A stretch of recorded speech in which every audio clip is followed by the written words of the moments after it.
Keanu is lying restlessly in his bed. His eyes are tightly shut, lost in a deep sleep, unaware of how time is passing in this space where everything feels unclear. Suddenly, without warning, something begins to shift. In the midst of his sleep, he begins to dream. He suddenly wakes up in a pitch-black room. This room feels both familiar and alien at the same time. There is a thick mist in the corners of the room, and suddenly, a beam of light cuts through the fog. The source of the light reveals a silhouette of a figure. Keanu rubs his eyes, and in the darkness, only one figure becomes visible. That figure is Morpheus. As Morpheus takes shape in the darkness, an aura of deep unease radiates from him as he approaches Keanu. "Keanu, are you ready to wake up?"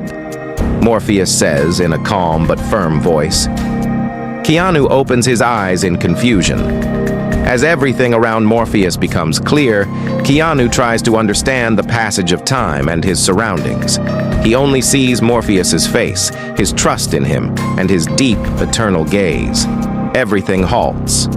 Keanu freezes for a few seconds, unsure of how to react.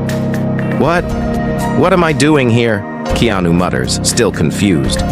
Morpheus calmly focuses his eyes on Keanu and responds, "You don't have to be here, Keanu. But there is a force that has brought you here. You're about to make a choice. This dream is a part of your inner journey. Don't be afraid. You are not alone."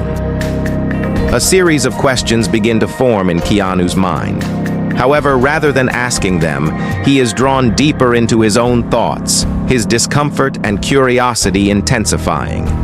A complex voice echoes in his mind, while he also listens to what Morpheus is saying. He feels a power moving toward him, yet everything feels far more complicated than he imagined. Morpheus takes Keanu to a destroyed city. When they step into the city, everything feels frozen. There are no people, no life of any kind, only heavy silence and deep emptiness. The atmosphere here seems as if time has stopped. As Keanu follows Morpheus's steps, his mind is filled with complex thoughts as they move through this city. Morpheus turns to Keanu and speaks. "This city is a place caught between the boundaries of life and death. It is merely a reflection of the feelings you have about the world and everything in it. We are here now because your mind is questioning its own reality. You need to take a step to understand who you really are and what you want to do." Keanu, pondering these words in his head, begins to quicken his steps. But no matter how fast he moves, everything seems heavier. It's as if a weight, a pressure, is bearing down on him. He feels as though he can only follow Morpheus's words and steps. His mental confusion grows, but at the same time he dives deeper into his search for meaning. He refuses to let fear push him this far. As they continue forward, they reach a door. The door is old, heavy, and quite large. Morpheus stops Keanu and looks at him.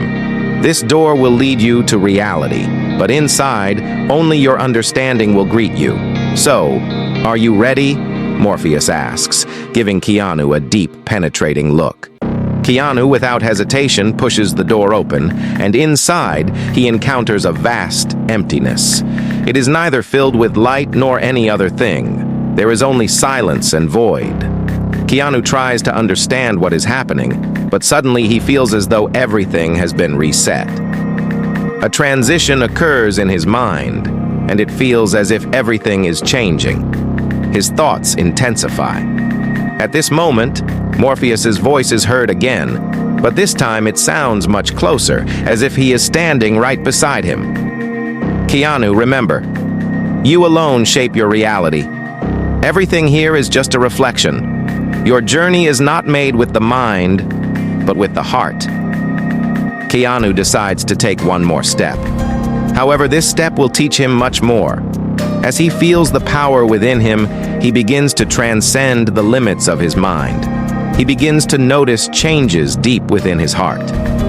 Guided by Morpheus, Keanu chooses to step forward in search of the right path. And one question continually echoes in his mind. Who am I really?